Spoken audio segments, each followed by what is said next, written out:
بسم اللہ الرحمن الرحیم۔ السلام علیکم ناظرین، حضور اکرم صلی اللہ علیہ وآلہ وسلم نے فرمایا تھا کہ کسریٰ کی سلطنت ٹکڑے ہو کر بکھر جائے گی۔ آئیے دیکھتے ہیں کہ کسریٰ کے محل پر اللہ تعالیٰ نے اپنے رسول صلی اللہ علیہ وآلہ وسلم کی توہین کی پاداش میں کس طرح قہر نازل کیا۔ ناظرین، اردشیر حضرت خالد بن ولید اور مسنہ بن حارث رضی اللہ تعالیٰ عنہم کی بے طرفہ فتوحات کا صدمہ لیے بیٹھا طبیبوں نے یہ طریقہ بھی آزمایا ہے۔ ارد کو فارس کی فتح کی جھوٹی خبریں سنائی جانے لگی، لیکن اردشیر ایسا حقیقت پسند تھا کہ ان خبروں کو سچ نہیں مانتا تھا۔ آخر ایک روز اس صدمے نے اس کی جان لے لی اور اردشیر مر گیا تو فارس کی شہنشاہی نے زلزلے کے شدید جھٹکے محسوس کیے۔ خطرہ پیدا ہو گیا تھا کہ تخت کی وراثت پر ایک بار پھر شاہی خاندان میں خون خرابہ شروع ہو جائے گا۔ وطن اور قوم پرست امرا اور وزراء نے اردشیر کی بیٹی ازرمداخت کو تخت پر بٹھا دیا۔ ازرمداخت جوان سال لڑکی تھی اور بہت حسین بھی۔ یہ شہر سوار، یہ تیز زن تھی اور امور سلطنت کو بڑی اچھی طرح سمجھتی تھی۔ اس میں کچھ ایسے ہی جوہر دیکھ کر اسے تخت پر بٹھایا گیا تھا، لیکن اس نے کچھ اور ہی جوہر دکھانے شروع کر دیے۔ ملکہ فارس بننے سے پہلے وہ شہزادی تھی۔ شہزادوں اور شہزادیوں کو ہر گناہ کی کھلی چھٹی ہوتی تھی، لیکن ملکہ بن کر اس شہزادی پر پوری سلطنت کی ذمہ داری آ پڑی۔ سلطنت کی حالت یہ تھی کہ عراق کا بیشتر حصہ مسلمانوں کے قبضے میں آ گیا تھا اور مسلمان اس طاقتور سلطنت کو رونتے چلے آ رہے تھے۔ اس صورتحال میں فارس کا تخت پھولوں کی سیج نہیں بلکہ کانٹوں کا بچھونا بن گیا تھا۔ وہاں سیاد خش نام کا ایک جوان آدمی تھا جو شاہی خاندان کے دور پار کے رشتہ داروں میں سے تھا۔ محل کی دنیا کی باسی جانتے تھے کہ ازرمداخت سیاد خش میں جو دلچسپی لیتی ہے وہ عام قسم کی دلچسپی نہیں۔ انہیں محل کے باہر جنگل میں بھی اکٹھے دیکھا گیا تھا، لیکن کسی نے کبھی اعتراض نہیں کیا تھا۔ شہزادی جب شکار کھیلنے جایا کرتی تھی تو سیاد خش بظاہر اتفاق سے ادھر جا نکلتا تھا۔ یہ شہزادی تخت پر بیٹھی تو اس نے اپنے آپ کو سیاہ و سفید کا مالک سمجھ لیا۔ اس نے پہلا کام یہ کیا کہ سیاد خش کو بے شمار جاگیر عطا کر دی اور اسے حکومت میں ایک اونچا رتبہ دے دیا۔ پھر اس نے سیاد خش کے خاندان پر نوازشات کا مینہ برسا دیا۔ ملکہ عالیہ، ایک روز بوڑھے وزیر نے اس سے کہا، آپ کو تخت پر اس لیے نہیں بٹھایا گیا کہ تخت خالی نہیں رہنا چاہیے، نہ ہی یہ تخت آپ کو ورثے میں ملا ہے۔ ہم نے آپ میں کچھ خوبیاں دیکھی تھی، سلطنت کی حالت دیکھیں اور اس کے مطابق حکم جاری کریں۔ سلطنت کو مسلمانوں سے بچانا ہے، مگر آپ نے یہاں انعام و اکرام کا سلسلہ شروع کر دیا ہے۔ کیا میں خود آگے جا کر لڑوں؟ ازرمداخت نے طنزیہ لہجے میں کہا، ہم نے اتنی بڑی فوج کیوں رکھی ہوئی ہے؟ آدھا خزانہ تو یہ فوج کھا جاتی ہے۔ آج سے یہ میرا حکم ہے، کسی قلعے میں یا کسی میدان جنگ میں ہماری فوج شکست کھا جائے تو اس کے جرنیل کو قتل کر دیا جائے۔ ہم بزدلوں کا وجود برداشت نہیں کر سکتے۔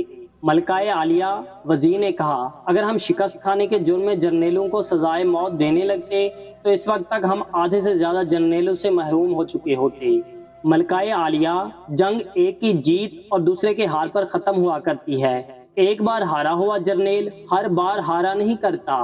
ہمارے جرنیلوں نے رومیوں کو شکستیں دی ہیں، آپ کے اس حکم کو کوئی بھی پسند نہیں کرے گا۔ ایک جرنیل کو سزائے موت دینے سے ساری فوج میں بغاوت پھیل سکتی ہے۔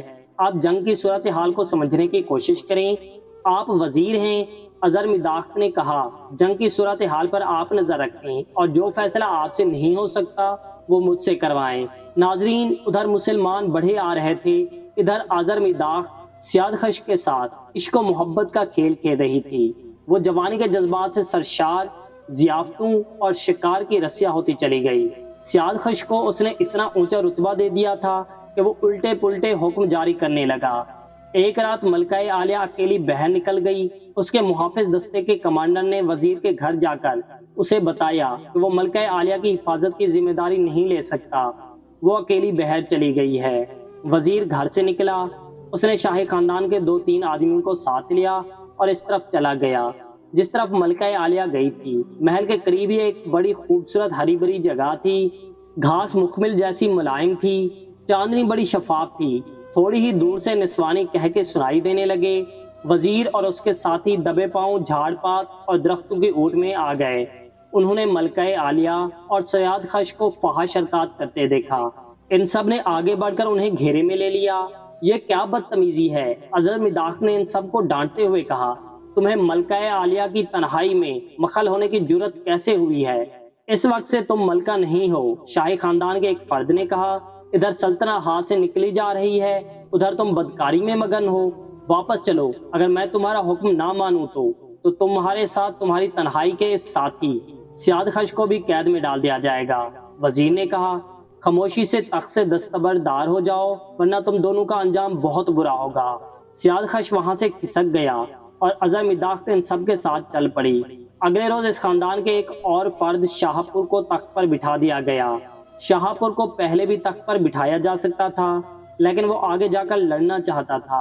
اب اظہر مداح کے رویے کو دیکھتے ہوئے اس نے تخت نشینی قبول کر لی۔ اس نے پہلا کام یہ کیا کہ اپنے ایک معتمد اور دانشمند آدمی فرخزاد کو وزیر بنا دیا۔ ایک روز شاہپور نے اظہر مداح کو بلا کر حکم دیا، تمہاری شادی نئے وزیر فرخزاد سے کی جا رہی ہے۔ اگر تمہاری شادی پہلے سے ہی ہو جاتی تو تم سیاد خش جیسے عام سے آدمی کے ساتھ عشق و محبت کا یہ شرمناک کھیل نہ کھیلتی۔ اب میں تمہیں آزاد نہیں رہنے دوں گا۔ اس پر اظہر مداح نے کہا، فرخزاد میری رعایا میں سے ہے، وہ میرا ملازم ہے، میرا غلام ہے۔ اچھی طرح سن لے شہزادی، شاہپور نے کہا، تمہاری شادی فرخزاد سے ہی ہوگی۔